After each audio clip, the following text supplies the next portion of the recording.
Assalamualaikum warahmatullahi wabarakatuh. Selamat pagi Bapak dan Ibu semua. Perkenalkan, saya Fitri Nurani dari staf consulting di PT Pananjung Anugrah Solution.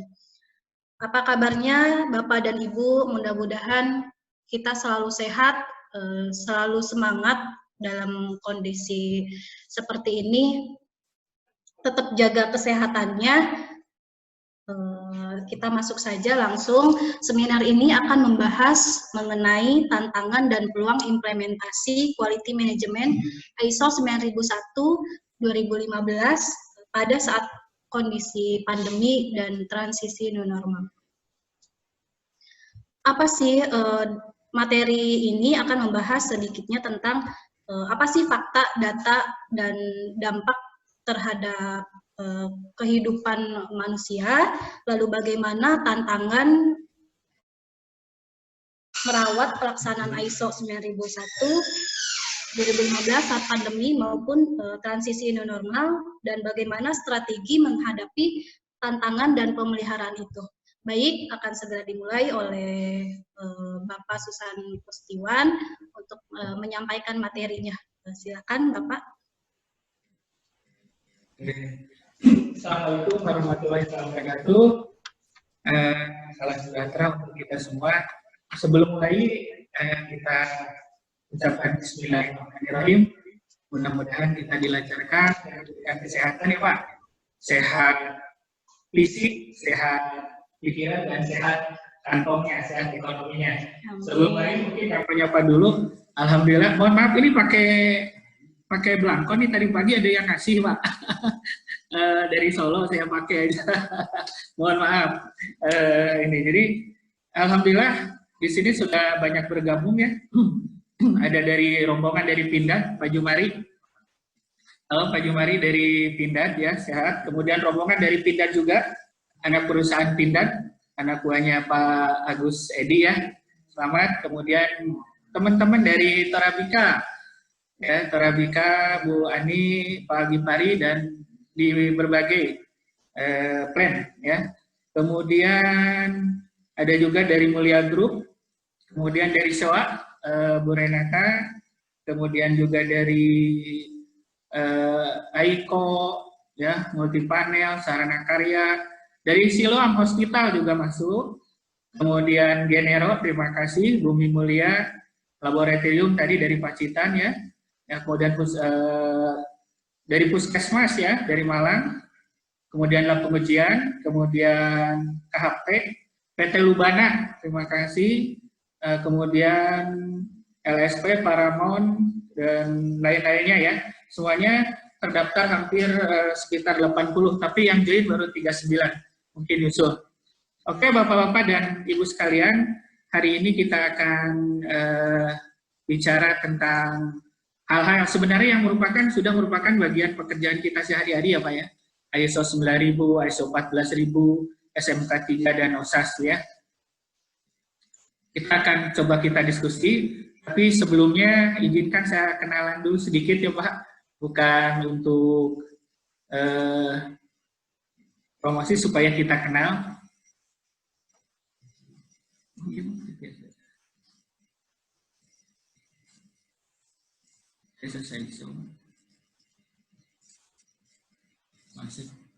Oke, ya selamat pagi. Jadi sebelum mulai kita kenalan dulu. Jadi kami dari PT PAS Pak ya, Pananjung Anugrah Solution, yaitu perusahaan yang bergerak dalam 3 bidang bisnis Pak. Laboratorium kalibrasi, alhamdulillah labnya sudah terkalibrasi, terakreditasi dengan LK 150, dan kemudian konsulting dan trading. Ini misi kami ya. Kemudian inilah bisnis kami Pak, ditanya calibration, alhamdulillah kita makin banyak skupnya. Kemarin terakhir kita nambah 50 skup ya, untuk berbagai bisa dimensi, massa, tekanan, gaya, insya Allah kita bisa. Dan kemarin belum lama ini kita kerjasama aliansi dengan, bukan aliansi ya, kerjasama bisnis dengan Skopindo, sehingga untuk memperkuat lab pas kalibrasi. Kemudian pas consulting dan trading, kita juga menyediakan alat-alat ukur, peralatan laboratorium kalibrasi. Nah, terakhir kami kemarin perpanjangan kalibrasi di bulan April, sehingga 5 tahun ke depan kita masih layak sertifikasinya. Ini skup kami Pak, bisa dimensi, bisa tekanan, bisa massa ya, gaya dan lain-lain. Insya Allah bisa. Kemudian ini layanan di kami ya, ada quality, strategi, EHS dan lain-lain. Ini alat-alat yang kami bisa sediakan apabila Bapak-Bapak dan Ibu sekalian membutuhkan. Ini sekilas customer kami ya, yang sudah kami layani baik training maupun trading serta kalibrasi ya. Ini alhamdulillah terima kasih atas kepercayaannya. Hampir sekitar 600 yang menjadi existing kami dan secara rutin melakukan rekalibrasi. Ya. Ini adalah customer-customer kami. Ya. Alamat kami di Jababeka, Cikarang Pak, di sini di Bekasi di Jawa Barat. Itu aja untuk perkenalan. Kita mulai Pak. Jadi tentang tantangan dan peluang implementasi QMS 2001-2000 saat pandemik dan new normal. Saya kira mohon maaf Bapak-bapak dan Ibu, kita diskusi aja di sini karena ini adalah pekerjaan sehari-hari dari Bapak-bapak dan Ibu sehingga tidak asing lagi. Cuma saat ini bagaimana ISO berperan, kondisi kita pada saat pandemi, pada saat new normal ya, pada saat kita WFH, pada saat kita lockdown gitu kan, nah, bagaimana ISO itu berperan. Sedangkan sertifikasi itu tidak bisa ditunda, karena argonya sudah jalan, kita kontrak surveillance dan lain-lain dengan badan sertifikasi harus tetap jalan. Sementara kita sendiri ada di rumah, sedangkan tidak maksimal dalam pelaksananya. Bagaimana yang harus kita lakukan? Nanti setelahnya juga pada saat era new normal.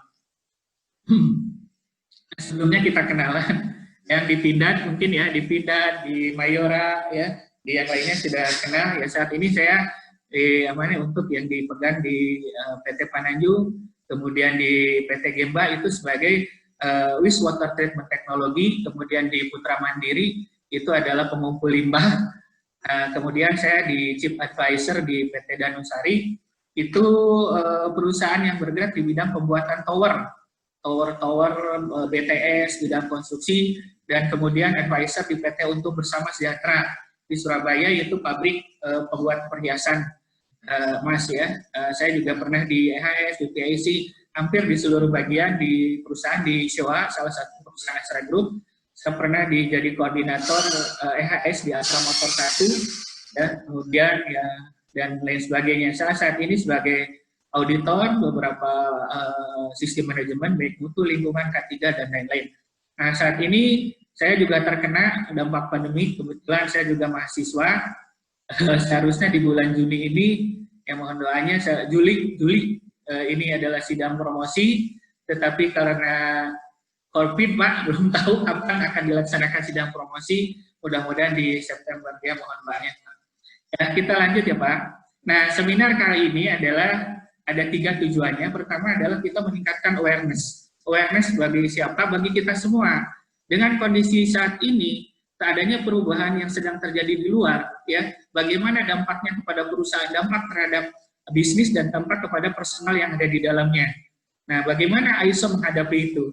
Kemudian yang kedua adalah, setelah kita tahu bahwa di luar ada potensi risiko yang cukup besar, kemudian kita peduli, nah, bagaimana langkah kita? Langkah-langkah yang tepat, yang relevan, berupa contingency plan, yang bisa saja ujungnya menjadi new strategi bisnis selama pandemik atau setelahnya pada saat era new normal, agar apa? Perusahaan tetap survive. Yang ketiga adalah, ini yang mungkin Bapak-Bapak dalam pikiran ya, bagaimana kita tetap konsisten pemeliharaan implementasi meskipun kondisi pandemik, ya, meskipun kondisi pandemik, abnormal, WFH, dan lockdown gitu ya, agar operasional perusahaan baik proses, produk, dan jasa itu tetap bisa konsisten dengan segala adaptasinya.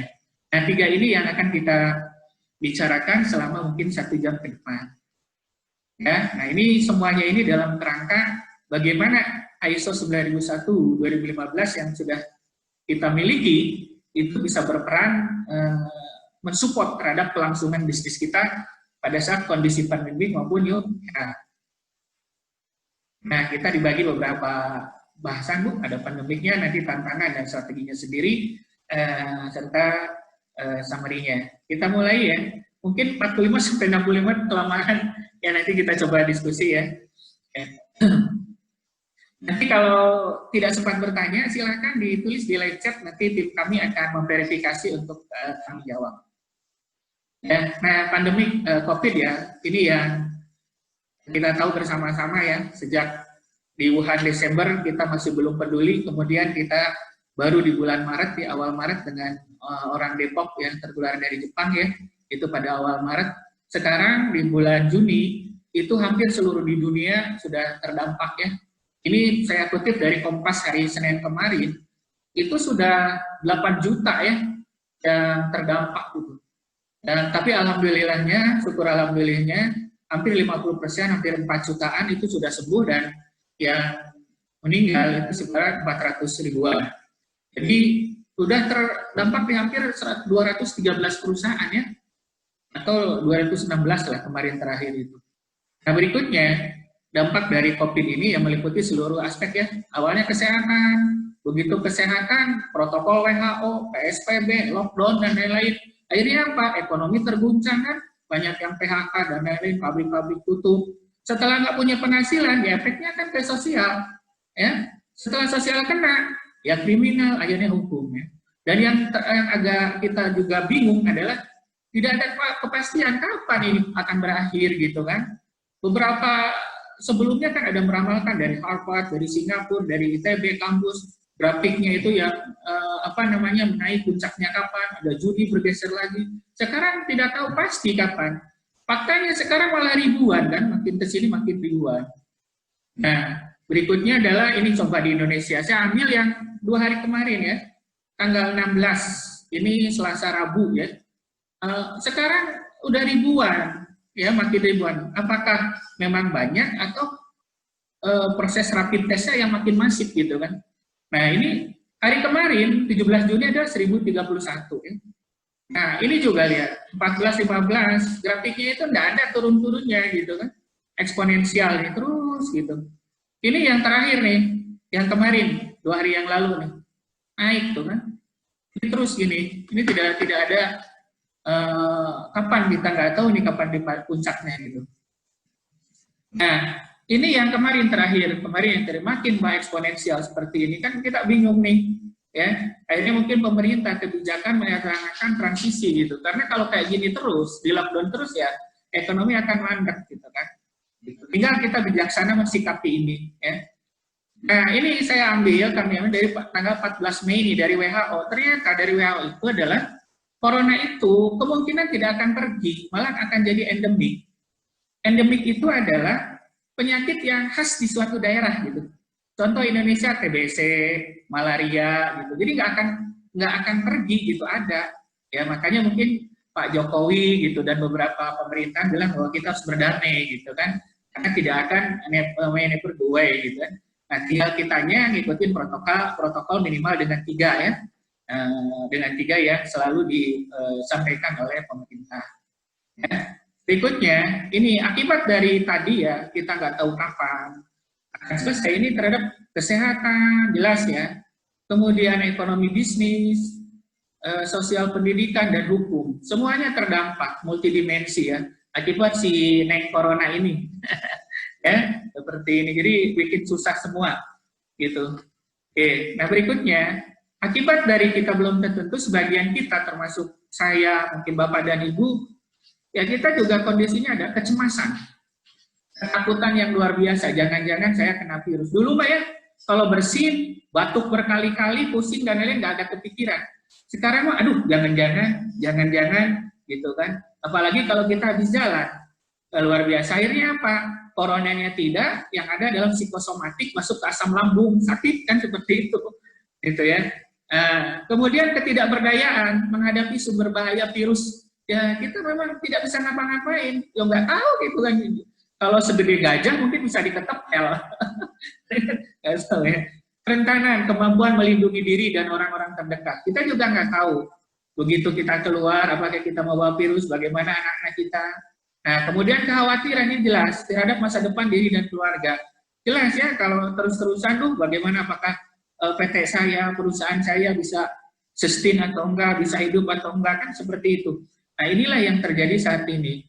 Karena kondisi begitu, sehingga adanya norma baru gitu. Pertama, mungkin dalam bekerja kita juga berubah, berinteraksi sosial, ya. Yang tadinya kita begitu ketemu teman, hey, salam kanan, salam kiri, cipika-cipiki, sekarang tidak. Di masjid aja, yang sholat harus merapatkan barisan, gitu kan. Ketemu sekarang harus jalan, ya, harus jalan.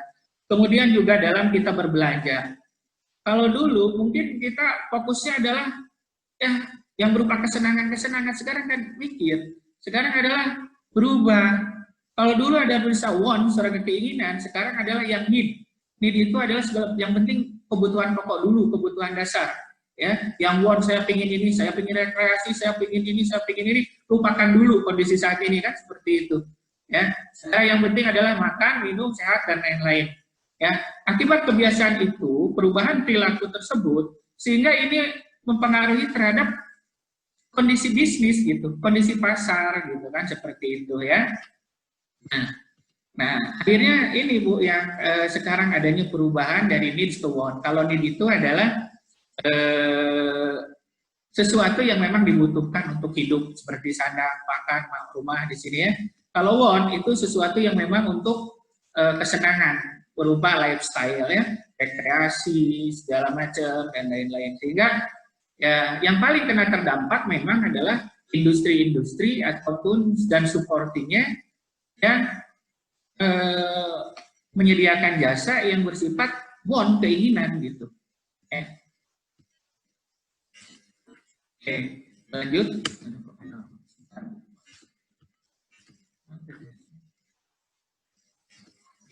Nah, ini saya dari karangan dari Wasadi, Farid Fathaillah, mungkin Bapak-Bapak dan Ibu sudah membaca buku ini ya. Jadi ada mega shifting, ada 30 prediksi kebiasaan dari customer behavior yang nanti pada saat new normal after COVID-19 ini berjalan.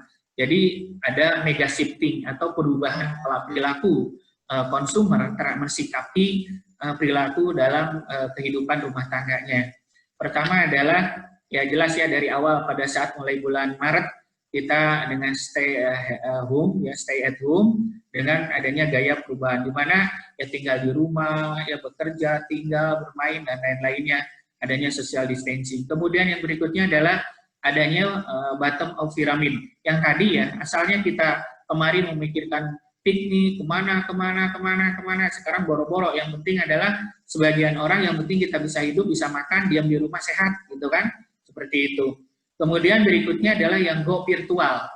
Ini jelas ya, bahwa sekarang adalah apa-apa menggunakan digital dan lain-lain, gitu. Untung sekarang udah ada relaksasi ya, transisi, sehingga kita bisa pergi ke warung, ke supermarket, gitu, dan lain. Kemarin 3 bulan benar-benar off ya.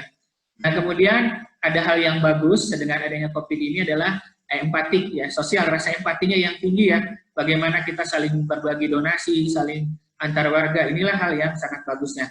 Nah perubahan inilah yang menyebabkan beberapa perusahaan, ada yang mengalami tertekan, ada yang malah bagus. Ada beberapa perusahaan yang sulit bertahan kalau menurut prediksi ya. Pertama di sini di industri ya, ekspor impor, penerbangan jelas ya, penerbangan yang paling kena karena pertama juga terkait dengan industri pariwisata ya, penerbangan. Kemarin juga bagaimana Bapak bisa lihat pesawat-pesawat Garuda, Lion dan lain semuanya kan tidak terbang di grounded. Malah isu yang terbaru kan Garuda juga sudah merumahkan beberapa ratus pilot dan co-pilotnya ya. Kemudian restoran jelas ya, hotel-hotel juga terdampak dan lain-lainnya ya, industri pengolahan seperti ini. Tapi ada juga yang bertahan ya, tadi kebutuhan dasar ya, listrik, nggak mungkin kita tidak hidup listrik, gas, air bersih ya, pertanian, perikanan, ya, kebutuhan-kebutuhan pokok. Kalau yang sulit bertahan tadi yang want, yang kesenangan-kesenangan ya. Nah yang meningkat industri makanan ini, aduh luar biasa nih, grupnya Mayora dan lain-lain nih. Ya mungkin di saat orang lain bingung, di sini malah kebagian order ya. Kemudian industri kesehatan jelas ya, ini orang membutuhkan teknologi informasi dan lain-lain. Nah, sehingga ada lagi satu lagi. Ini Pak, jadi yang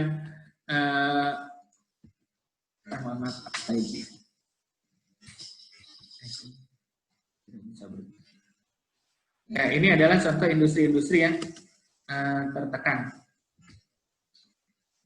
Maaf Pak, ada gangguan teknis di slide.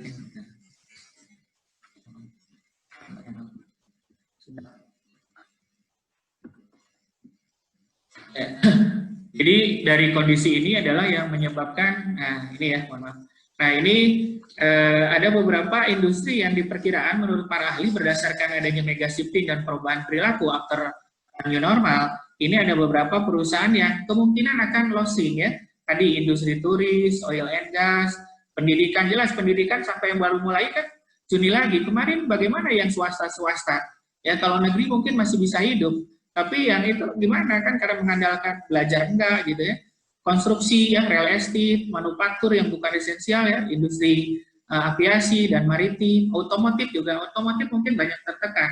Tapi nggak tahu pindah Pak, kendaraan beratnya dan lain-lain yang mudah-mudahan masih bagus ya. Bu Renata bagaimana di otomotif ya, di komponen ya. Kemudian di Mulia juga kategori otomotif untuk Mulia gelasnya yang kaca-kaca ya, financial. Tetapi ada juga perusahaan yang memang kemungkinan akan bertahan menjadi pemenang ya, agriculture ya, oil and gas, personal dan healthcare, food processing dan lain-lain, e-commerce dan ICT. Ini adalah industri-industri yang memang akan bagus ya. Nah, akibat dari bisnis ini adalah ini ya. Jadi pertama di April itu 1,2 juta Pak. Kemudian 3 juta orang kena PHK. Ternyata menurut Ibu Menteri per kemarin Juni itu udah hampir 5 juta. Tapi dari Kadin menyatakan bahwa sebenarnya tidak 5 juta Pak, hampir 15 juta yang sekarang karena UMKM kecil, banyak yang mati, banyak yang gulung tikar, itu tidak dilaporkan kepada kementerian. Nah, data dari Kadin menurut Ibu Suryani Motik itu hampir 15 juta yang kena PHK. Bagaimana kita sektor-sektor yang lain gitu kan tidak terdampak gitu. Ya, ini ya kondisinya.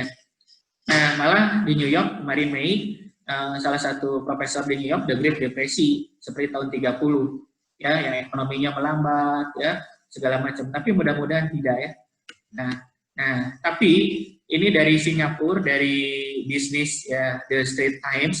Jadi sebenarnya ada secerca harapan karena dampak seperti ini kan tidak baru pertama kali ya. Jadi tetapi sudah sering katakanlah siklus 10 tahun. Jadi kemungkinan akan ada new economy ya, harapan tumbuh ekonomi new normal setelah pandemik ya. Karena hasil beberapa historical memang pada saat pandemik itu akan menyebabkan ketidakpastian. Beberapa perusahaan hilang ya, beberapa perusahaan mati, tetapi di balik itu ada opportunity, ada perusahaan-perusahaan baru. Sehingga kita harus tetap optimis ya, setelah era after pandemic atau new normal ini ada opportunity, ada harapan gitu. Ya. Oke. Nah ini saya kutip di Jack Ma ya, kemarin di bulan Mei 2020 saya baca salah satu artikelnya. Memang ya terpaksa untuk tahun 2020 ini para pengusaha bersama-samanya lupakan profit dulu bagi beberapa jenis industri tertentu ya, yang tadi yang sebelah kiri, kalau industri food, kemudian IT, kemudian kesehatan mungkin oke. Tapi beberapa perusahaan yang non esensial, yang penting sekarang mah hidup dulu dah, kagak mati gitu, survive, profit belakangan, yang penting karyawan tidak PHK, yang penting kita semua oke, selamat perahunya tidak tenggelam, kan seperti itu. Itu di 2020 kata Jack Ma.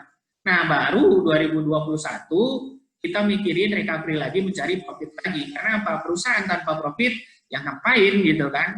Ya seperti itu ya. Oke, sehingga ada opportunity. Jadi kita harus tetap semangat. Gimana caranya? Yang penting sehat dulu gitu. Karyawan juga jangan terlalu banyak menuntut, sama-sama untuk dengan pengusaha untuk bareng menyelamatkan perusahaan. Yang penting selamat dulu. Karena ini ya, bahwa badai tidak akan selamanya berlangsung ya.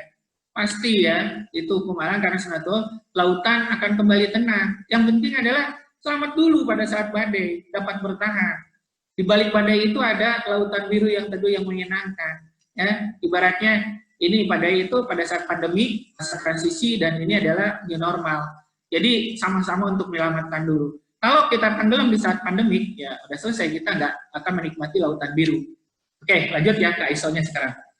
Nah, sekarang tantangan peluang sistem manajemen mutunya. Apa sih yang menjadi tantangan? Ini Pak sebenarnya yang tadi sampaikan bahwa bagaimana kita bisa survive, bisa hidup, ya kan? Seperti ini pada saat kondisi COVID, ya.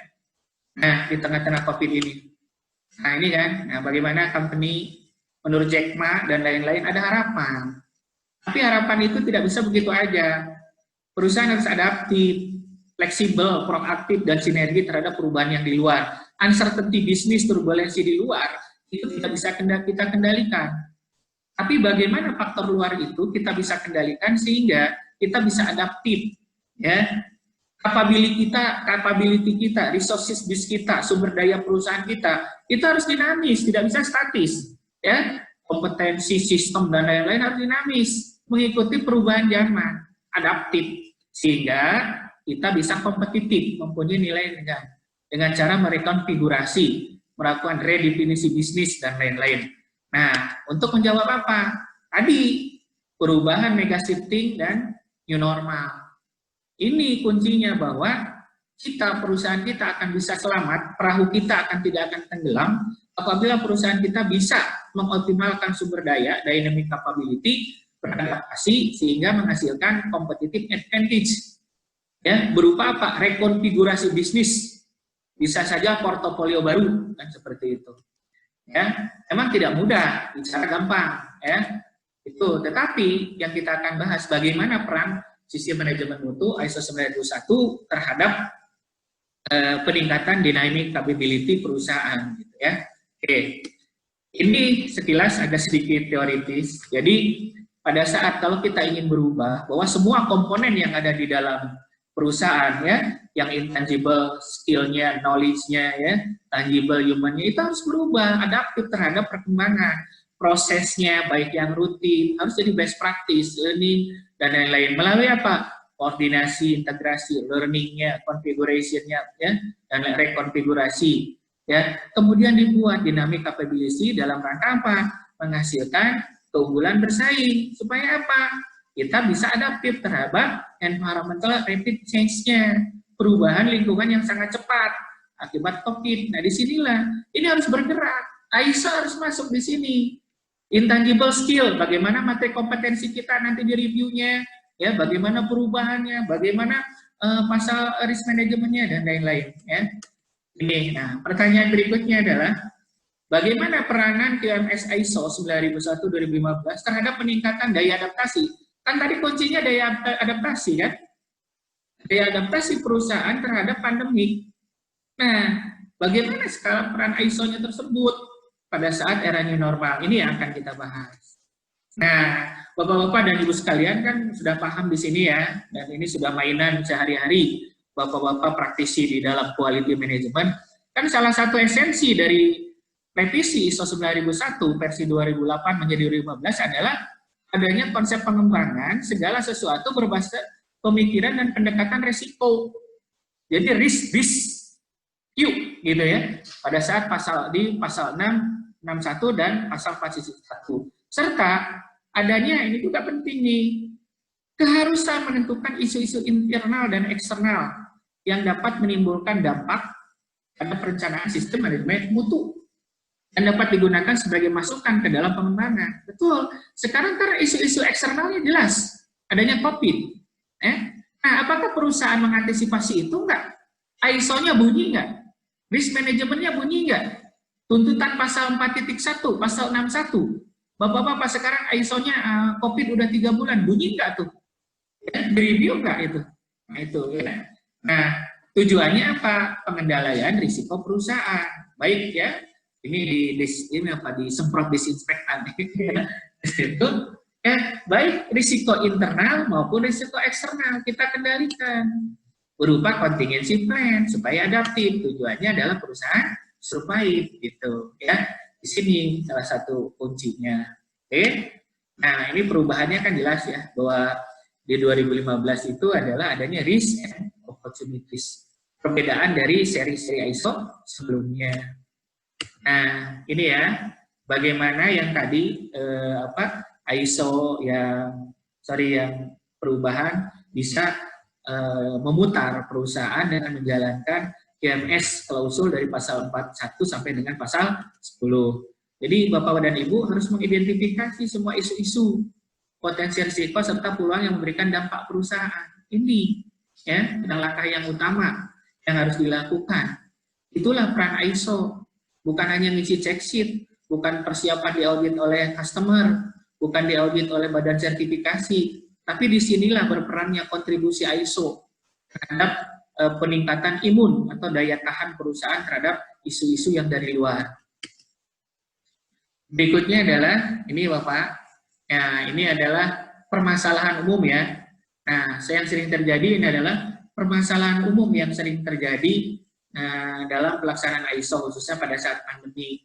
Nah, ini adalah ISO 91-nya itu bagian belum inline dengan strategi perusahaan. Jadi ISO sendiri, bisnis proses sendiri. ISO-nya begitu ada audit internal atau dari eksternal atau dari customer, baru ISO. Jadi ISO-nya itu yang ada dalam pikiran, isi check sheet, isi laporan, kemudian audit internal, bukan. Jadi seharusnya ISO itu adalah harus digunakan sebagai tool ya, inline dengan perusahaan. Jadi adanya perubahan ini harus direspon, tetapi tidak sedikit perusahaan sangat terlambat bereaksi merespon terhadap pandemi. Ya, dampaknya risk management tidak berfungsi, risk manajemennya 4.1, 6.1 itu enggak bunyi dengan optimal karena tidak inline dengan strategi bisnis perusahaan.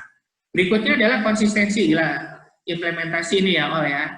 Kita kadang-kadang bereaksi, perusahaan cenderung tidak menggunakan SOP. Begitu ada kondisi abnormal, main potong kompas. Ya. ISO dilupakan, disimpan, dilaci dulu, audit baru tahun depan, ntar dulu deh.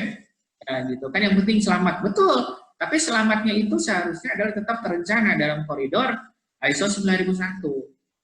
Konsisten penerapan, nah ini yang terpenting juga.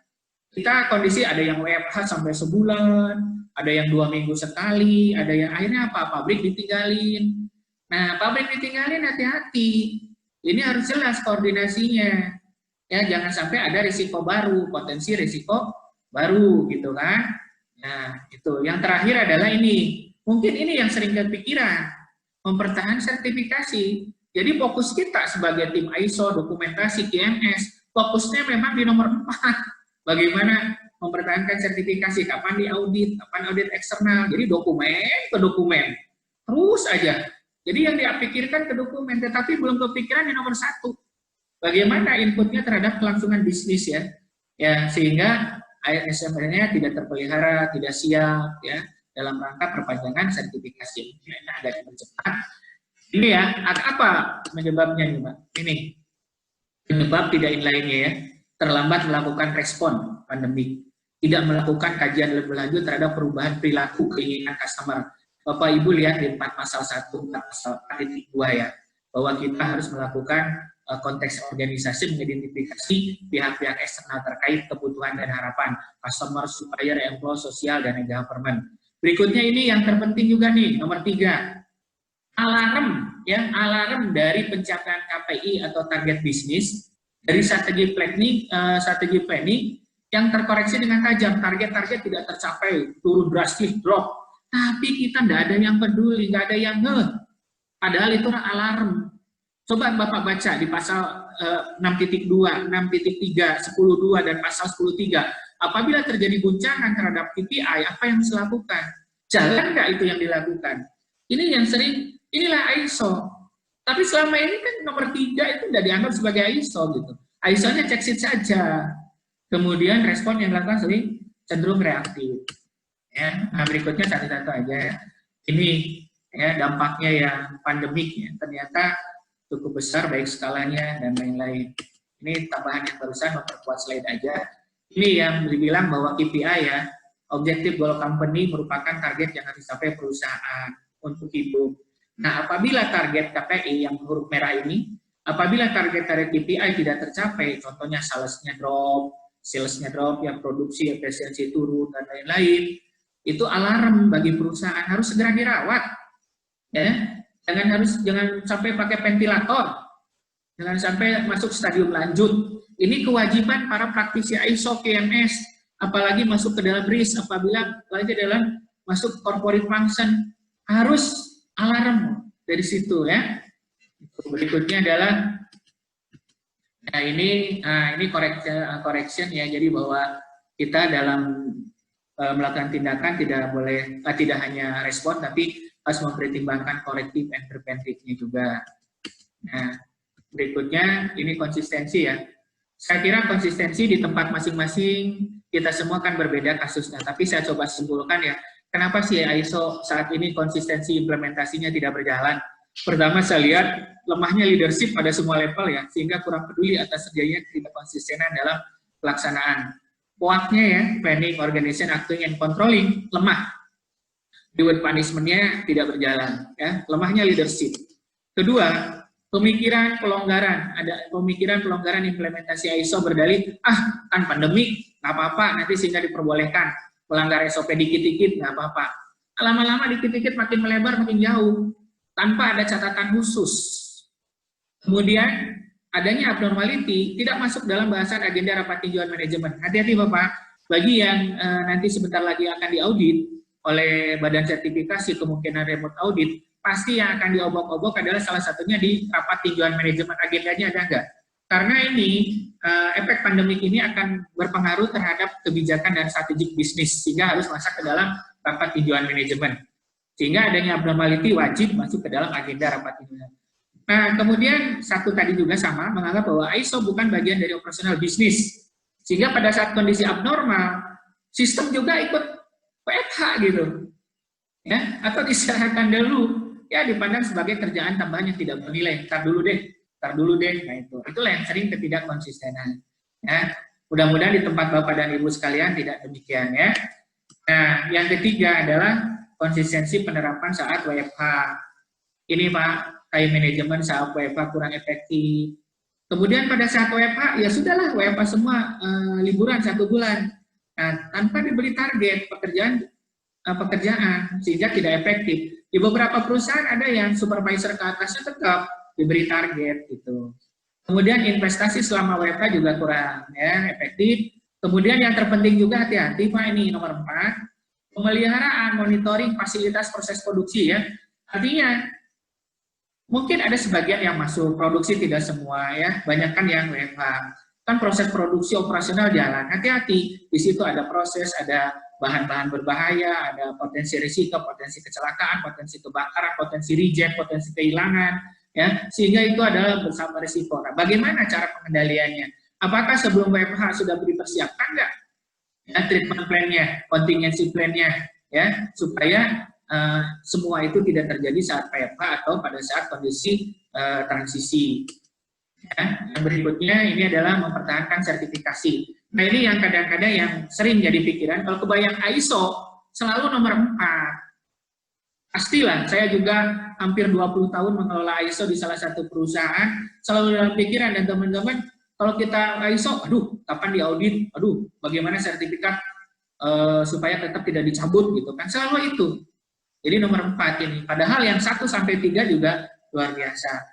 Ya, ini langsung ke nomor tidak aware, konsep organisasi tidak aware bahwa audit pengawasan harus tetap dilaksanakan. Jadi harus hati-hati pada saat WFH. Ya. Nah, pasal ini harus tetap berjalan. Pertanyaannya mungkin, apakah semua pasal dari 4 sampai dengan 10 semuanya harus dilakukan ya, pada saat kondisi abnormal ini? Nah, nanti kita akan bahas. Strengthen poinnya di mana yang harus kita perkuat. Karena apa? Audit tidak bisa tunggu, ya. Tidak bisa tunggu bahwa nanti Pak sedang COVID, tidak, karena terkait dengan waktunya. Ya, oke, itu adalah 4 permasalahan yang ada. Nah, sekarang bagaimana strateginya? Ini bagian akhir dari presentasi. Strategi pemeliharaan dari keempat tadi ya. Pertama tadi adalah ISO-nya adalah belum inline. Yang ada 4 penyebab ini ya. Terlambat respon, tidak melakukan kajian lebih lanjut, ya, alarm KPI dan lain-lain. Ada 4 permasalahan ini. Kita coba satu-satu, 2 dulu di yang satu kelompok. Bagaimana kalau terlambat respon efek pandemi, ya? Karena tidak terbayangkan akan besarnya dampak seperti ini. Kita santai-santai Januari mungkin grup Astra masih senang dengan bonus gitu ya. Februari udah santai-santai, Maret jeglek, April Mei wah benar-benar tidak terdampak sehingga kaget. Ya berapa perusahaan ya udah pasrah. Padahal tool ISO ya di pasal 4.161 mengharuskan melakukan responsif terhadap IKU.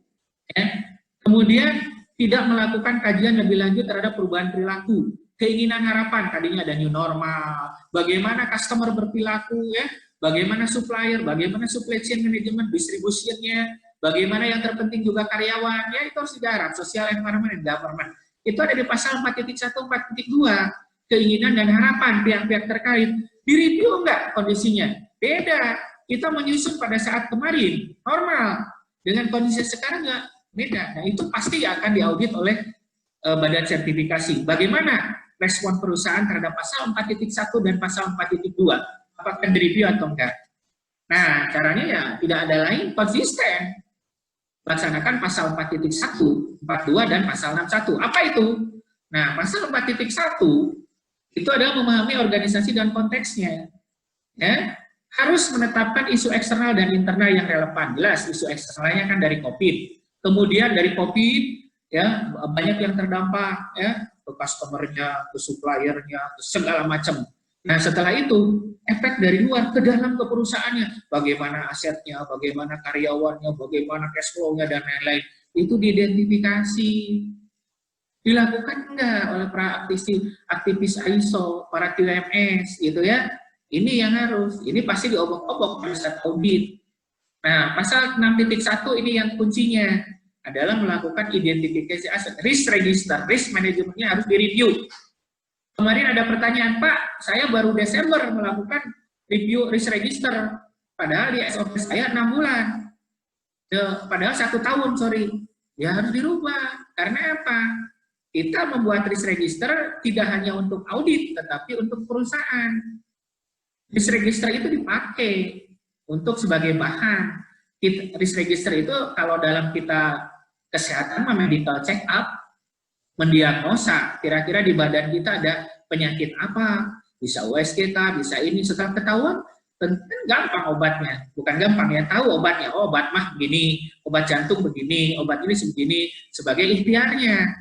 Kalau kita nggak diagnosa, tiba-tiba mau minum obat ya parah gitu kan, bukannya sembuh ya. Nah itu, nah ini contohnya ya yang tadi yang lain satu ya. Jadi ini harus dilakukan mutlak ya. Pasal 4.1, isu eksternal, karena dari pandemi berefek kepada eksternalnya, bisa legalnya, teknologinya, kompetensi, marketnya, culture-nya, ini yang berubah seperti apa. Ya. Nah, kemudian berikutnya, guncangan, ketidakstabilan perusahaan internal. Nah, internal, ya, dari culture-nya, value-nya, knowledge-nya. Tapi ada beberapa perusahaan, nah juga, sorry, ini menambahkan bagaimana human resources-nya ya, banyak perusahaan strategi WFH, ya, physical asetnya gimana, manajemennya, struktur organisasinya. Tapi ada juga beberapa perusahaan yang menggunakan isu eksternal dengan ini Pak. Pertama dengan pestel analisis, ya, dengan porter analisis. Pestel itu politiknya gimana, ekonomi, sosial, dan lain-lain. Ya, porternya bagaimana strategi di kompetitor, new entrants, dengan supplier, dengan buyer, serta produk substitusi. Nah, boleh silahkan. Yang penting dari COVID ini, diidentifikasi apakah berpengaruh nggak terhadap eksternal ini. Setelah dari eksternal, baru bawa ke internal. Nah, ya, ini. Jadi, dibawa ke internal, kemudian review risk registernya, identifikasi seluruh aspek yang terkendala, dampak pandemik, mempertimbangkan hasil dari pasal 4.1, internalis, eksternal, risk, ya.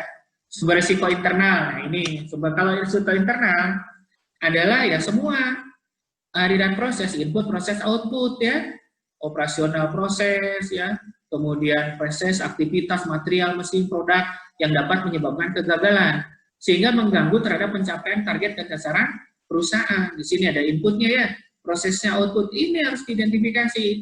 Ini bisnis model kita harus diidentifikasi. Ya, nggak perlu dirubah, nggak perlu diganti, cuma direview. Apakah akibat dari eksternal dari pandemik itu, apakah ke dalam bisnis model kita, ke dalam operasional bisnis proses kita, ada yang signifikan nggak?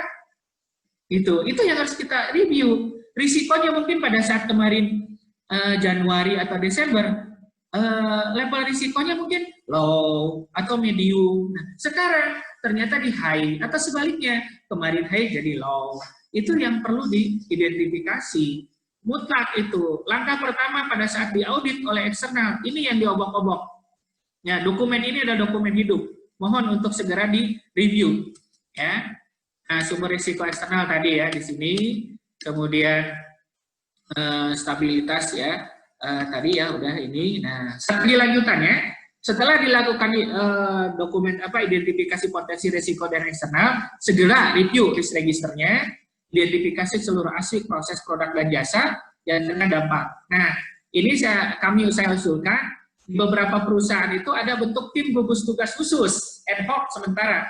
Kayak di nasional kan ketuanya Pak Doni Munardo, ada tim gugus nasional COVID. Nah, di perusahaan juga kalau bisa ada tim gugus tugas khusus untuk melaksanakan rekomendasi tindakan atas hasil risk register yang mempunyai dampak signifikan. Malah di beberapa perusahaan ada posko sebagai crisis center.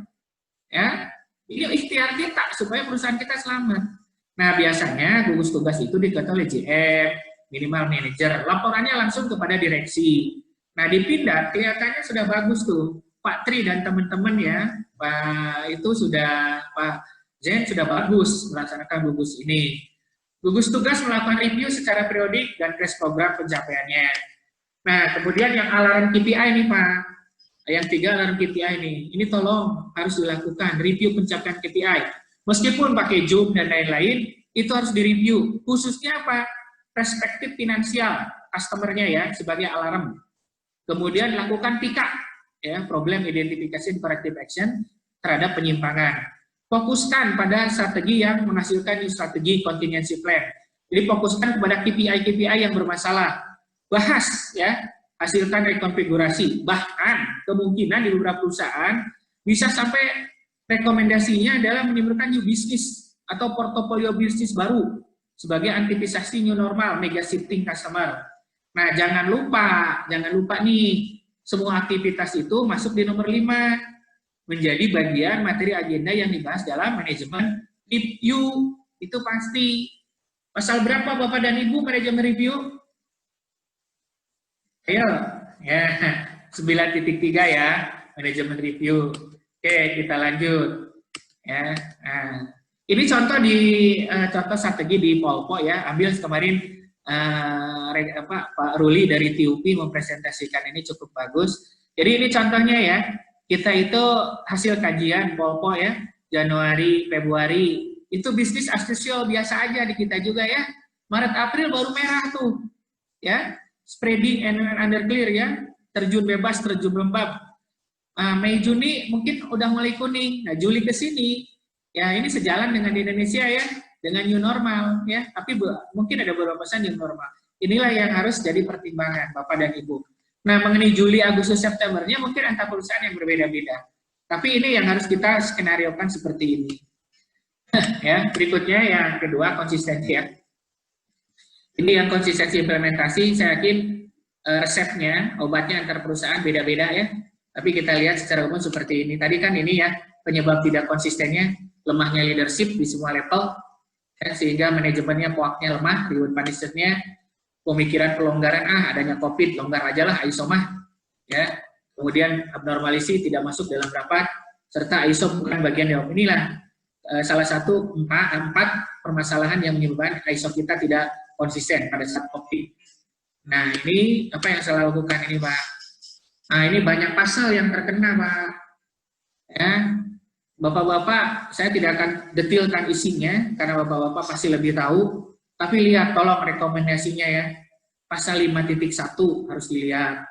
Pasal 5.3 harus dilihat. Pasal 71, 72, 73, 74. Ini minimum harus dilihat. Ya, apa itu? Nah, kita lihat di sini ya. Pasal 5.1 kepemimpinan komitmen jelas. Kemudian yang kedua 5.3 mungkin job desk-nya ada yang berubah, sumber dayanya, kompetensinya juga mulai berubah, pelatihan dan komunikasi. Nah, kunci sukses konsistensi adalah strong leadership, sehingga 5.1, 5.3 itu juga harus. Tetapi leadership aja tidak bisa, tetapi harus 7.2 juga direview kompetensinya dengan adanya new normal. Nah, yang ketiga konsistensi penerapan WFH ya.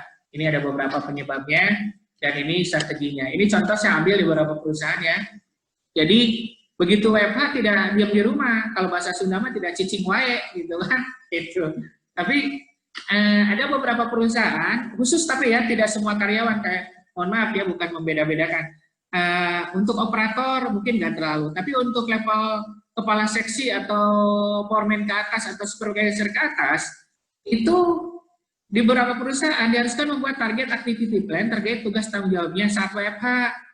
Ya, bisa remote pekerjaan atau sesekali visit plan lah untuk monitoring proses, produk, safety ya yang bersifat kritikal ya, di-approve oleh manajer dan berjenjang. Nah, ada juga yang lebih dahsyat nih, tapi pusing bagi kita, udah WFH, udah pusing ya. Ada beberapa perusahaan yang supervisor up-nya itu dalam 1 bulan harus menghasilkan one sheet proposal improvement. Bisa SS, bisa QCC, bisa apa. Temanya apa? Cost reduction, quality up, production efficiency, dan lain-lain. Mungkin pada saat normal, seorang supervisor produksi, quality, boro-boro mikirin inovasi, yang ada aja puyang.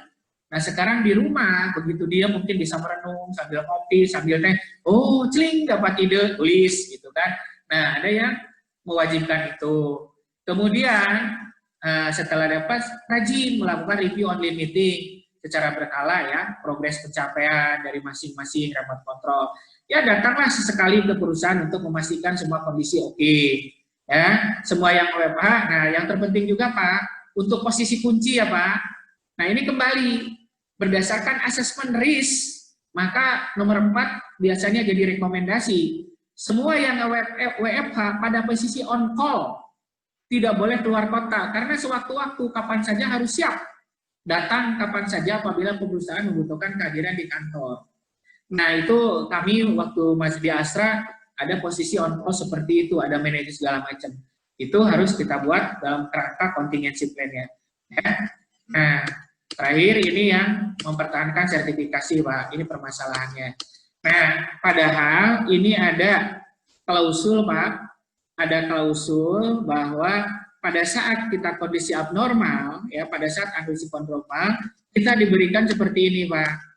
Ya, pada saat kondisi abnormal, ya proses sertifikasi atau surveillance audit ISO biasanya membolehkan pertama remote audit, artinya ya Bapak-bapak sudah beberapa perusahaan melakukan itu, kemudian bisa aja ditunda sementara dengan beberapa catatan dan persetujuan, kemudian ditangguhkan dan pergeseran audit. Tetapi kita harus komunikasi intensif dengan badan sertifikasinya terkait perkembangan COVID di beberapa perusahaan dilakukan dengan remote audit. Kemarin di Pindad juga pada saat ISO 45001 ya Pak ya, tim Pindad itu dilakukan remote, kemudian beberapa klien saya juga pada saat surveillance ya dilakukan remote audit gitu. Jadi tidak ada masalah.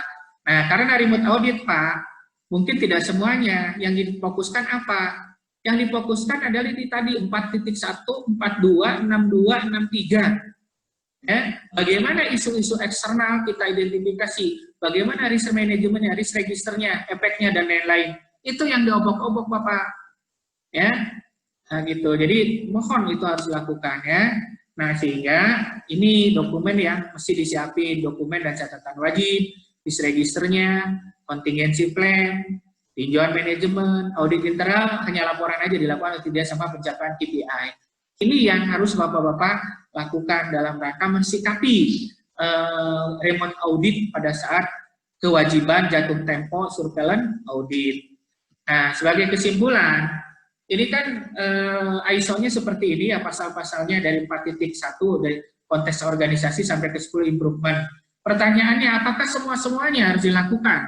Ya, nah, kembali konsep ISO-nya bukan hanya sertifikasi, tapi bagaimana peran terhadap peningkatan imun perusahaan sehingga dapat survive. Nah, saya coba ini pasal 4.1 atau pasal 4 dari mulai 4.1 sampai 4.4 ini kemungkinan perlu direview ya basicnya ya, isu eksternal, kemudian lingkupnya ya, kemudian ini kepemimpinan dan komitmen juga harus direview, dilihat ya. Nah, bisa jadi perubahan peran organisasi, job desk-nya bisa saja berubah karena ada WFH yang tadinya 2 shift jadi 1 shift ya, dan lain-lain. Ini perlu dilihat.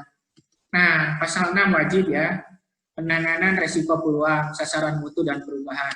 Pasal 7 juga hampir sama ya, gitu. Pasal 8 mungkin lebih ke arah suppliernya, produksi dan penyediaan jasa, pengendalian produk dan jasa dari eksternal, ya. Pasal 9 di pemantauan pengukuran, manajemen review, audit internal mungkin bisa di belakangkan, asal hanya ada catatan aja, ya. Kemudian ini Pak, ya pasal 10 ketidaksesuaian dan tindakan koreksi, ya kemudian perbaikan berkelanjutan. Selain terakhir, ini adalah tadi disimpulkan bahwa hati-hati Pak di sini bahwa ISO itu tidak hanya sertifikasi, tapi bagaimana ISO itu bisa berperan dalam rangka meningkatkan dynamic capability atau kemampuan perusahaan bersifat dinamis, resources based, sumber daya, knowledge management yang dipunyai oleh perusahaan itu bisa diutilisasi menjadi sumber daya yang dynamics, ya, dalam rangka apa? Dalam rangka menghasilkan competitive advantage, ya. Nah, supaya dynamic capability ini kuncinya di rekonfigurasi, Pak. Apa itu rekonfigurasi? Jadi strategi kita, bisnis kita, ya, sumber daya yang ada, kita konfigurasi ulang, kita susun ulang, kita identifikasi ulang, kemudian kita rekonfigurasi. Rekonfigurasi apa? Untuk mensikapi adanya turbulensi ekonomi, turbulensi bisnis, ya, supaya kita adaptasi, supaya dynamic capability-nya tercipta, menghasilkan competitive advantage. Dengan competitive advantage nanti kita bisa proaktif, fleksibel, adaptif, sinergi, sehingga kita bisa mengatasi tantangan adanya environmental revision atau perubahan lingkungan yang sangat cepat. Nah, kira-kira itu Pak, mohon maaf lari-lari gitu ya, karena banyak nanti mungkin moderator ini atau bagian yang ngatur akan kita diskusi. Dan dari live chat ada yang masuk ya, banyak Mas. Nah, nanti silakan Bapak-bapak kita buka untuk diskusi ya. Ya, mungkin semua di-mute bagi yang ini, bagi yang bertanya di-unmute oleh hostnya ya. Monggo, silahkan. Terima kasih. Untuk sementara, Assalamualaikum warahmatullahi wabarakatuh. Ya, mangga kembali Bu Fitri untuk ngatur diskusi. Ini masih, ya, silakan Bu Fitri. Ya, baik, terima kasih pada Bapak Susan yang telah menyampaikan materinya. Selanjutnya masuk ke sesi tanya jawab. Silakan yang ingin bertanya bisa disampaikan melalui live chat atau pertanyaan langsung di live chat. Nanti kita akan unmute. Yang ada pertanyaan silakan. Ini Pak, nih sudah satu pertanyaan yang masuk nih Pak. Dari Fine Center, yaitu bentar, pertanyaannya, dengan kondisi seperti ini, beberapa badan sertifikasi mengeluarkan statement terkait proses sertifikasi yang harus tetap terlaksana. Padahal kondisi kami ada di tier 2 atau bahkan tier 3 yang sangat terdampak. Bahkan perusahaan kami berusaha survive dan dengan cara menghilangkan semua karyawan kontrak dan merumahkan sebagian besar karyawan tetap. Yang menjadi kendala adalah apakah tidak ada kompensasi sertifikasi atau diundur beberapa bulan ke belakang terkait yang katanya adalah masa transisi new normal atau adaptasi terhadap new normal. Baik. Ya, terima kasih Ibu ya. Ibu di Center. Ya, pertanyaan itu adalah pertanyaan yang betul sekali kita tanyakan ya, karena memang di satu sisi kewajiban dari TMO ya sertifikasi atas berulang, tetapi kan juga di bagian terakhir ya 2-3 slide terakhir di kami menyatakan bahwa bisa aja report audit, kemudian bisa saja digeser atau ada perubahan, tetapi dengan sejumlah catatan dan data-data. Jadi boleh saja Ibu silakan, jadi Ibu sampaikan kondisinya berdasarkan risk register, berdasarkan kondisi aktual dan lain-lain seperti ini gitu kan, bahwa kondisinya tidak memungkinkan dalam kondisi force majeure ya, dalam kondisi force majeure untuk audit. Tetapi berdasarkan yang kemarin beberapa perusahaan yang kami bantu remote audit ya, remote audit, jadi tidak ada visit plan berdasarkan klausul-klausul tertentu aja, tidak semua pasal. Artinya melihatnya apakah sistem terutama materi 1 ya ya 4.1, kemudian 4.2 ada case registernya dapat jalan gitu. Jadi tidak semua tidak semua klausul maaf suaranya tidak semua klausul di audit gitu Bu. Tadi seperti yang disampaikan terakhir, udah normal, mohon maaf. Jadi tidak semua klausul dari pasal 4 sampai pasal 10 diaudit, tetapi ada beberapa nanti kesepakatan dengan syarat minimum untuk diaudit gitu. Intinya ada possibility untuk diundur ataupun dirubah ya. Yang paling memungkinkan kalau tidak bisa diundur dengan remote audit gitu. Ya. Jadi Ibu persiapkan aja Bu analisanya ya. Analisanya kenapa sih sampai tidak bisa customer second tier, third tier seperti ini, sehingga kami tidak bisa support, benar-benar tidak bisa. Itu aja Bu. Jadi ditandatangani oleh bos, ditandatangani oleh manajemen, kemudian Ibu sampaikan surat secara resmi ke sana gitu. Nanti seperti itu. Insya Allah biasanya beberapa badan sertifikasi mengadakan relaksasi gitu Bu. Ya, itu Bu. Terima kasih. Ya, ada lagi pertanyaan? Ya, baik. Sudah ada lagi Pak yang masuk dari info bisnis ini. Strategi apa untuk perusahaan yang tergantung sama perusahaan lain dengan jumlah order yang tergantung dari perusahaan lain? Strategi apa yang perusahaan yang tergantung sama jadi ini mungkin supplier ya Bu ya. Jadi Ibu, ini Ibu Is, oke dari Tamano ya Bu. Ya, Assalamualaikum Ibu, yang mudah-mudahan sehat. Jadi ini mungkin supplier ya, supplier terhadap otomotif gitu ya. Kita pada saat posisi di tengah. Ya, sebenarnya di luar topik ini sih Bu ya, ini ke arah strategi bisnis gitu ya. Jadi oleh karena itu, kalau seandainya kondisi begini, berarti yang berubah apa Bu? Yang berubah adalah kondisi dari customer-nya. Berarti adanya penurunan order dari customer. Begitu ada penurunan order customer, nah kemudian kita review, identifikasi resikonya seperti apa. Apakah penurunan itu kritis, ataupun di level high, atau medium, atau bahkan katastrofik ya. Kasus topik kan luar biasa, atau masih low, oke turun tapi low. Nah, kalau seandainya udah high ke atas, ya high, ya, atau bahkan katastrofik gitu ya, itu betul-betul, nah barulah itu dilakukan meeting, apakah kita harus melakukan portofolio bisnis baru atau strategi baru. Itulah yang dikatakan sebagai redefinisi bisnis, atau new strategi bisnis Bu. New strategi bisnis itu dilakukan adalah atas hasil evaluasi dari risk management. Karena apa? Karena bisnis kita terkoreksi sangat drastis, sangat tajam. Karena apa? Customer-nya berubah. Customer berubah apa? Ordernya turun, ya, atau bahkan stop. Nah, bagaimana? Nah, tentunya strateginya itu adalah internal Bu. Kita lakukan identifikasi, bahkan sampai melakukan redefinisi bisnis gitu Bu. Nah itu. Secara globalnya seperti itu Bu ya. Ibu lakukan identifikasi aspek dan dampak dari customer ya, terutama finansialnya. Nah itu mungkin level manajemen harus jujur, dengan penurunan order sekian bagaimana cash flow kita ya. Berarti di dalam contingency plan-nya adalah penyelamatan cash flow ya, sebatas mana yang harus kita lakukan, baru ke dalam cost reduction cost segala macam. Yang penting adalah tadi kata Jack Ma, survive dulu gitu ya. Nah, cara survive di sisi pengeluaran kita tekan, kemudian penurunan order ini yang harus kita cari alternatif lainnya, ya, melakukan portfolio bisnis baru biasanya Bu.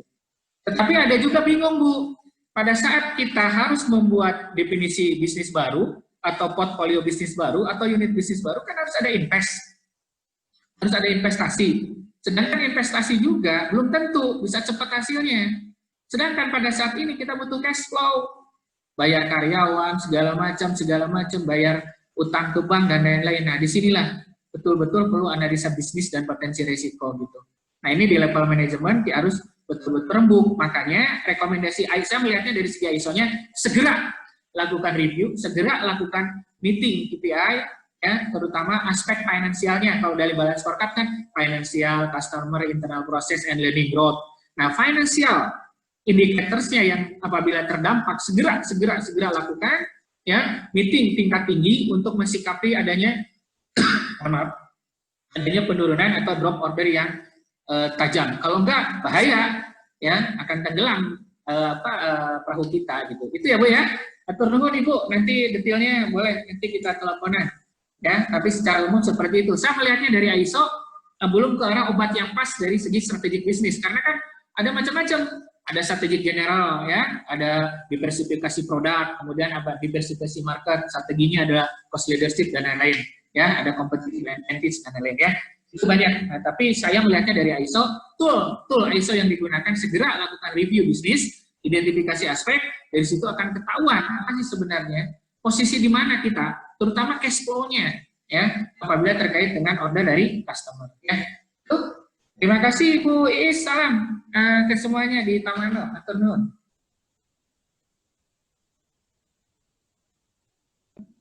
Ya, baik, terima kasih untuk yang bertanya kepada Ibu Iis, dan tadi dari Fine Center, ada lagi yang ingin bertanya? Oh baik nih, sudah ada yang masuk lagi pertanyaannya. Iya Bu Iis, ya terima kasih, sama-sama Pak, sama-sama Bu. Ini dari Pak, dari PT Pindad nih, Bapak Husni Tamrin. Pertanyaannya, apa diharuskan untuk membuat ad hoc berkaitan dengan COVID-19 dan seberapa efektifnya ad hoc ini? Salam ya dari Pindad, ya, timnya Pak Jumari, timnya Pak Yanto, atau dari Pindad Engineering, timnya Pak Agus Edi, tadi WA-an sama saya pagi-pagi. Salam untuk semuanya, sehat selalu di Pindad. Baik, di Pindad Turen ada nggak nyambung Pindad Turen? Bu Rizka ya, sama Pak Agus juga di sana. Oke Bapak, pertanyaannya gini Bos. Jadi ad hoc itu tidak ada keharusan, tidak ada pasal ISO-nya. Itu mah hanya pemikiran saya aja. Kemudian di beberapa perusahaan ada yang melakukan gitu. Karena tergantung tingkat kegentingannya Bos. Ya, tingkat kegentingannya. Contohnya tadi kalau dari kasus di Tamano Bu Iis, sampai dengan pasarnya drop benar-benar, ternyata cash flow-nya parah gitu ya, harus masuk ke IGD atau bahkan kalau dalam agak kasar harus pakai ventilator, ya, itu mungkin perlu Pak, ya, perlu penanganan khusus dibentuk tim ad hoc. Tapi sekali lagi kalau ISO mah tidak ada Pak, tidak wajib gitu ya. Itu mah hanya bentuk keseriusan aja supaya kita istilahnya selamatlah kapal dalam contohnya dalam lautan, kapal lagi mau tenggelam kan, nakoda aja bisa buang-buangin air gitu ya dari perahu gitu. Jadi semua kadang-kadang kalau dalam sepak bola kalau kita ketinggalan pada injury time kan kiper aja bisa maju gitu kan, ya, padahal tidak ada dalam skenario-nya kiper maju ke dekat gawang orang gitu kan. Tapi sama-sama untuk menang. Jadi kesimpulannya tidak ada Pak ad hoc. Terus seberapa efektifnya tergantung perusahaan dan tergantung daripada magnitude atau dampak yang dirasakan oleh perusahaan. Kalau cemen-cemen saja ya tidak perlu lah. Dengan mengandalkan TMS tim aja sudah jalan. Tetapi yang terpenting reviewnya Pak. Review minimal seminggu sekali, 2 minggu sekali, itu harus review perkembangannya. Karena sekarang kan perkembangan COVID itu mengalahkan perkembangan harga saham, ya, harga kurs rupiah juga kalah sekarang perkembangannya dengan COVID gitu, ya. Jadi itu Pak tidak ada dalam ISO Pak, ya. Itu hanya salah satu alternatif aja, menunjukkan kegentingan aja. Jadi bukan kegentingan, keseriusan perusahaan ya dalam menangani itu. Ya, itu dilakukan apa? Apabila setelah melihat hasil register, loh, kok hasil register kita kok banyaknya high tinggi semua. Waduh, ini tidak cukup kalau seandainya ditangani oleh tim ISO aja, ditangani oleh tim QMS-nya saja, tidak bisa. Maka kita harus ngumpul beberapa manajer GM, bawah GM. Ini Pak. Nah, kira-kira seperti itu ya Bos ya. Nah, mudah-mudahan bisa memperjelas bagi yang lainnya. Matur suwun. Ya, terima kasih Pak Tusan. Di sini belum ada lagi nih Pak yang bertanya. Silakan yang ingin bertanya bisa dicatat di live chat. Dari Mayora? Ya, mungkin dari Mayora atau dari yang lainnya. Silahkan. Oh, nggak ada. Ini ada dari Pak Danilan, nggak ada suaranya ya. Coba untuk bergabung audio dulu Pak. Apabila tidak ada suaranya. ada beberapa memang kendala kemarin juga yang tidak ada suaranya, mereka belum melakukan join audio. Coba dicek dulu ya Pak. Ya. Maka sambil menunggu yang lain,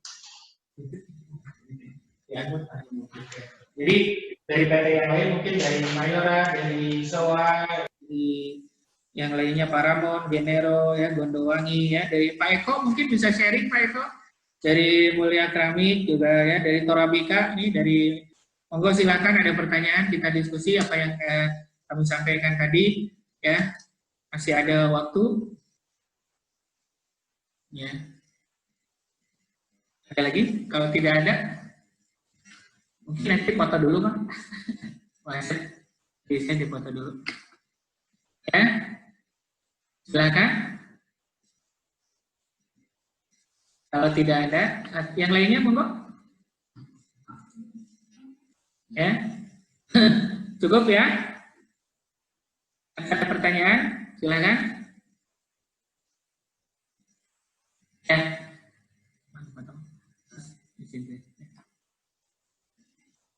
Oke, ya kalau tidak ada, alhamdulillah diskusi hari ini tentang tantangan dan peluang dari ISO 9001/2002 dalam rangka pandemik dan pandemik dan new normal, mudah-mudahan bisa bermanfaat bagi Bapak dan Ibu sekalian. Diharapkan bahwa kebahagiaan bagi kami apabila kita semua dapat sehat jasmani, sehat fisik, sehat perusahaannya, ya.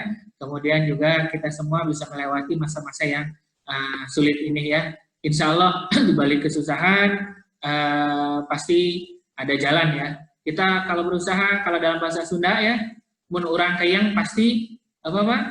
Parang. Ya, kalau kita berusaha pasti ada jalan. Allah memberikan ridho. Mayatakillahu yaj'alu maraja wa yarzuqhu min haitsu la yahtasib ya. Insyaallah ada pertanyaan. Oh, katanya ada pertanyaan nih. Enggak enak ya. Monggo. Iya, ini ada pertanyaan dari tidak ada namanya nih, dari Lenovo aja. Tidak ada namanya, jadi tidak bisa kami sebutkan, yaitu kami surveillance 2 Juni. Data diambil Juni-Desember 2019, belum perlu bahas COVID ya. Maksudnya? Gini. Sebenarnya Juni ya, atau Pak ya, di bulan Juni ini, data diambil Juni-Desember. Belum perlu. Perlu Bu. Jadi gini, auditnya kan Juni ini, maka ya Juni ke belakang ke sebelumnya, berarti Juni Desember ke sana. Jadi bulan Juni Mei berarti Ibu sudah melewati masa COVID gitu kan, sehingga di registernya, kemudian di 4.1 isu-isu eksternal, harapan pihak terkait, strategi bisnisnya dan lain-lain, itu harus sudah mempertimbangkan COVID gitu ya. Jadi karena jatuh temponya di Juni, maka ya Juni sampai Januari 2020 itu ranahnya yang harus diaudit gitu Bu. Ya. Jadi harus Bu, malah itu termasuk kan isu-isu eksternal yang terbaru ya. Jadi wajib gitu kan. Kenapa training ini dilakukan atau yang kami share itu kadang-kadang ya itu ya Bu.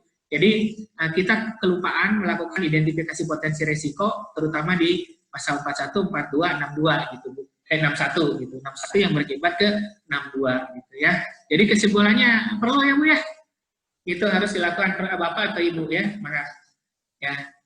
Oke, ada lagi silakan. Ya, silakan yang ingin bertanya untuk di live chat atau kita sudahi saja seminar ini. Ada lagi yang masuk? Kita ini sebelum mengakhiri pantau terus ya website kami www.paskalabrasher.com. Di sana ada program-program kami, ada diskon juga yang terupdate, program kami yang terupdate juga. Silakan bisa dilihat di sana. Atau di Instagram kami juga ada ID-nya itu pascalibration.id. Bisa di sana di follow. Di sana juga ada update-update program kami juga. Mungkin ada lagi, sudah tidak ada ya? Pertanyaannya. Terima kasih atas kesempatannya, kehadiran dan waktunya. Mohon maaf kalau ada yang kurang. Untuk materi nanti coba akan kita share ya. Kemudian kita pilih-pilih supaya kita selalu berat nanti dalam materinya. Oke. Hatur nuhun untuk semuanya. Assalamualaikum warahmatullahi wabarakatuh. Untuk yang ini yang belum mengisi formulir bisa email ke kita di info@pascalibration.com untuk kami share materinya. Hanya untuk sertifikat, kami akan usahakan untuk sertifikatnya. Baiklah, sebelum acara ini ditutup, kami mohon maaf atas segala kekurangan, baik penyampaian materinya ataupun dari saya, segala kekurangannya mohon maaf. Sampai jumpa lagi di seminar-seminar yang lain. Sebelum mengakhiri, kita coba foto dulu nih yang mau join video. Boleh di ini, kita foto-foto dulu. Silakan untuk join videonya.